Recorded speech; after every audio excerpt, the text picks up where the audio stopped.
Hey guys, welcome to back my next video. दोस्तों, आज हम लोग बात करने वाले हैं सोशियोलॉजी के बहुत ही इंपॉर्टेंट ऑब्जेक्टिव क्वेश्चन, यानी सोशियोलॉजी को हम लोग हिंदी में नागरिक शास्त्र बोलेंगे। ओके, तो यानी कि ये लेसन नंबर 3 के सारे वीवीआई ऑब्जेक्टिव क्वेश्चंस आज हम लोग कवर करने वाले हैं। इससे पहले हम लोग लेसन नंबर 1 और लेसन नंबर 2 के सारे वीवीआई ऑब्जेक्टिव क्वेश्चंस कवर कर चुके हैं। आज हम लोग लेसन नंबर 3 कवर करने वाले हैं। तो लेसन का नाम क्या है? सामाजिक असमानता एवं बहिष्करण। इससे सभी इंपॉर्टेंट ऑब्जेक्टिव क्वेश्चंस कवर करेंगे। तो चलिए सब वीडियो को शुरू करते बिना किसी देर किए हुए। पहला क्वेश्चन है, जातीय पूर्वाग्रह का क्या अर्थ है? जातीय पूर्वाग्रह का क्या अर्थ है? तो 1 का राइट आंसर क्या हो जाएगा? 1 का राइट आंसर हो जाएगा डी नंबर आंसर, किसी जाति से संबंधित अवैज्ञानिक। ये आपका बिल्कुल आंसर हो जाएगा डी नंबर आंसर। अगला सवाल है सवाल नंबर 2, कह रहा है कि अनुसूचित जनजाति के कल्याण हेतु कौन सा स्वैच्छिक अभिकरण सबसे अधिक महत्वपूर्ण ढंग से कार्यरत है? तो 2 का राइट आंसर क्या हो जाएगा? जी हाँ, 2 का राइट आंसर हो जाएगा बी नंबर आंसर, या भारतीय आदिम जाति सेवा संघ। ये आपका बिल्कुल राइट आंसर हो जाएगा 2 का B number answer. Okay, so question में अगला है 3 नंबर, कह रहा है कि भारत में जनसंख्या की दृष्टि से कौन सा अल्पसंख्यक समूह सबसे छोटा है? तो कौन सा अल्पसंख्यक समूह सबसे छोटा है? तो 3 का राइट आंसर हो जाएगा सी नंबर आंसर, यानी कि जैन धर्म। ये आपका बिल्कुल राइट आंसर हो जाएगा। कौन सा समूह? जैन समूह। ये आपका सी नंबर आंसर राइट हो जाएगा। अगला सवाल है सवाल नंबर 4, कह रहा है कि मुस्लिम समाज में व्यापक पैमाने पर सुधार आंदोलन कार्य किसने किया? तो किसने किया था? 4 का राइट आंसर क्या हो जाएगा? जी हाँ, 4 का राइट आंसर हो जाएगा C number answer, Syed Ahmad Khan. ये आपका बिल्कुल 4 का सी आंसर राइट हो जाएगा, C number answer. Okay, so question में अगला है 5 नंबर, करे पूर्वाग्रह की सीख सर्वप्रथम व्यक्ति को कहाँ से होती है? पूर्वाग्रह की सीख जो होती है सर्वप्रथम व्यक्ति को कहाँ से होती है? 5 का राइट आंसर हो जाएगा ए नंबर आंसर, परिवार से सीख मिलती है। आपका बिल्कुल ए नंबर आंसर राइट हो जाएगा, 5 का ए। ओके, अगला सवाल है सवाल नंबर 6, कह रहा है कि पूर्वाग्रह लोगों के किस स्तर को प्रभावित करता है? पूर्वाग्रह लोगों के किस स्तर को प्रभावित करती है? तो 6 का राइट आंसर हो जाएगा सी नंबर आंसर, व्यवहारिक को प्रभावित करते व्यवहारिक। ये आपका बिल्कुल राइट आंसर हो जाएगा सी नंबर आंसर। अगला सवाल है सवाल नंबर 7, कह रहा है कि निम्नलिखित में कौन सी समस्या भारतीय नारियों की नहीं है? तो कौन सी समस्या, जो कौन सी परेशानी है जो भारतीय नारियों को नहीं होती है? तो 7 का राइट आंसर हो जाएगा 7 का ए नंबर आंसर, लिंग अनुसमानता। ये आपका बिल्कुल राइट आंसर हो जाएगा 7 का ए नंबर आंसर। ओके, सो अगला सवाल है सवाल नंबर 8, कह जनजातियों पर अत्याचार को रोकने के लिए केंद्र सरकार द्वारा अत्याचार निरोध अधिनियम कब लागू किया गया? बहुत ही इंपॉर्टेंट क्वेश्चन है सोशियोलॉजी का, VVI question, question number 8। Okay, तो 8 का राइट आंसर क्या हो जाएगा? 8 का राइट आंसर हो जाएगा बी नंबर आंसर, यानी कि 1989 ईस्वी में 1989 ईस्वी में 1989 ईस्वी में अधिनियम लागू किया गया था ये। ओके, तो इसका राइट आंसर हो जाएगा बी नंबर आंसर। ठीक है, क्लियर हुआ आप लोगों को? अगला सवाल है सवाल नंबर 9, कह रहा है कि अस्पृश्यता का संबंध किससे है? तो 9 का राइट आंसर हो जाएगा किससे है? तो 9 का सी नंबर आंसर, जाति प्रथा से है। ये आपका बिल्कुल सी नंबर आंसर राइट हो जाएगा, 9 का सी। ओके, सो क्वेश्चन नंबर 10 है कि संविधान के किस अनुच्छेद में भाषाई अल्पसंख्यकों के लिए विशेष पदाधिकारी नियुक्त करने की व्यवस्था है?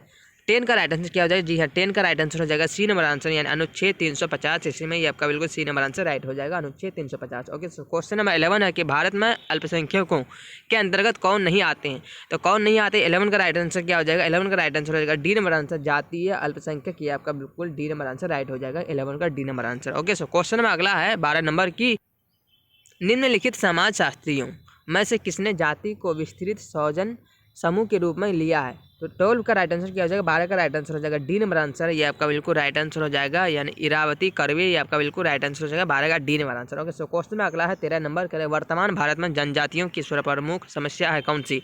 तो कौन सी समस्या है? तो 13 का राइट आंसर हो जाएगा डी नंबर आंसर, पर संस्कृत ग्रहण। ये आपका बिल्कुल राइट आंसर हो जाएगा D number answer. Okay, so question 14 है, कह रहे कि भारत सरकार द्वारा अनुसूचित जातियों की अधिकृत अनुसूची कब घोषित की गई? तो कब घोषित की गई? 14 का राइट आंसर हो जाएगा सी नंबर आंसर, सन 1935 ईस्वी में। ये आपका बिल्कुल राइट आंसर हो जाएगा 14 का C number answer. Okay, so question में अगला है 15 नंबर, कह रहा है कि अस्पृश्यता के मुख्य कौन कौन से आयाम होते हैं? तो कौन कौन से आयाम होते हैं? 15 का राइट आंसर हो जाएगा सी नंबर आंसर, शोषण। ये आपका बिल्कुल कौन सा आयाम है? तो शोषण। ये आपका बिल्कुल राइट आंसर हो जाएगा 15 का सी नंबर आंसर। ओके, सवाल नंबर 16 है कि सरकारी स्कूलों में दलितों को दाखिल कराने के लिए अधिनियम कब बनाया गया? तो सरकारी स्कूलों में दलितों जो स्टूडेंट थे उनको दाखिल कराने के लिए कौन सा अधिनियम बनाया गया? तो इसका 16 का राइट आंसर हो जाएगा बी नंबर आंसर, 1850 में ये अधिनियम बनाया गया था। ओके, 1849 ये आपका बिल्कुल राइट आंसर हो जाएगा बी। अगला सवाल, स्त्री पुरुष तुलना नामक पुस्तक के लेखक कौन है? तो स्त्री पुरुष तुलना नामक पुस्तक के लेखक कौन है? तो 17 का राइट आंसर हो जाएगा बी नंबर आंसर यहाँ ताराबाई शिंदे, ये आपका बिल्कुल राइट आंसर हो जाएगा। बहुत इंपॉर्टेंट क्वेश्चन है, क्वेश्चन नंबर 17 आप लोग ध्यान में रखिएगा। ताराबाई शिंदे ये आपका बिल्कुल राइट आंसर हो जाएगा, यानी कि 17 का B number answer. Okay, so question में अगला है 18 नंबर कि किन्होंने सीमांत व्यक्ति की अवधारणा दी है? तो किसने सीमांत व्यक्ति की अवधारणा दी है? 18 का राइट आंसर हो जाएगा बी नंबर आंसर, यानी कि आपका मर्टन, ये आपका बिल्कुल राइट आंसर हो जाएगा बी मर्टन। ओके, अगला सवाल है सवाल नंबर 19 मंडल आयोग संबंधित था किससे? तो मंडल आयोग किससे संबंधित था? 19 का राइट आंसर हो जाएगा सी नंबर आंसर अन्य पिछड़े वर्गों से संबंधित था मंडल आयोग, ये आपका बिल्कुल 19 का राइट आंसर हो जाएगा C number answer. Okay, clear हुआ आप लोगों को? तो चलिए नेक्स्ट क्वेश्चन है, क्वेश्चन नंबर 20 कह रहा है समानता एवं अन्यता दो अवधारणाएं निम्नलिखित में से किससे संबंधित है? तो 20 का राइट आंसर क्या हो जाएगा? किससे संबंधित है? बी आंसर सही हो जाएगा निर्जातीय अस्मिता, यह आपका बिल्कुल राइट आंसर हो जाएगा 20 का बी नंबर आंसर। ओके, ये आपका बिल्कुल राइट आंसर। अगला सवाल है सवाल नंबर 21 निम्न में से भारत के किस राज्य में ईसाइयों की संख्या सर्वाधिक है? तो कौन से राज्य में ईसाइयों की संख्या जो है सबसे अधिक है? तो 21 का राइट आंसर हो जाएगा डी नंबर आंसर, यहाँ केरल में, ये आपका बिल्कुल राइट आंसर हो जाएगा 21 का डी नंबर आंसर। ओके, अगला सवाल है कृषक समाजों एवं जनजातीय समाजों की सामाजिक संरचनाओं की तुलना प्राय निम्न में से किस आधार पर की गई है? तो किस आधार पर की गई है? तो 22 का राइट आंसर हो जाएगा जी हाँ बी नंबर आंसर भौगोलिक पृथक्करण के आधार पर। किसके आधार पर? भौगोलिक पृथक्करण के आधार पर की गई है। अगला सवाल है 23 स्थिरीकरण में निम्नलिखित में से कौन सी अवधारणा निहित? तो कौन सी अवधारणा निहित है? तो 23 का राइट आंसर हो जाएगा जी हाँ 23 का right answer B number answer संदर्भ समूह, ये आपका बिल्कुल राइट आंसर हो जाएगा। स्थिरीकरण में निम्नलिखित में से कौन सी अवधारणा निहित है? तो संदर्भ समूह, ये आपका बिल्कुल बी नंबर आंसर राइट हो जाएगा। अगला सवाल है सवाल नंबर 24 कह रहा है कि 2001 की जनगणना रिपोर्ट में विकलांगता के कितने प्रकार बताए गए हैं? तो कितने प्रकार बताए गए हैं? जो भी विकलांग है तो उनके प्रकार कितनी बताई गई है 2001 की जनगणना में? 24 का राइट आंसर हो जाएगा बी नंबर आंसर, ये आपका बिल्कुल 3 प्रकार बताए गए, आपका बिल्कुल राइट आंसर हो जाएगा B number answer. Okay, so question में अगला 25 नंबर कह रहा है कि भारत में अन्य पिछड़े वर्गों को 27% आरक्षण देने का निर्णय उच्चतम न्यायालय ने कब किया? तो कब किया? 25 का राइट आंसर हो जाएगा बी नंबर आंसर, 1992 इसमें किया था, ये आपका बिल्कुल राइट आंसर हो जाएगा B number answer. Okay, so question में अगला है कि सन 2001 की जनगणना के अनुसार अनुसूचित जातियों की संख्या बिहार की जनसंख्या का कितना प्रतिशत है?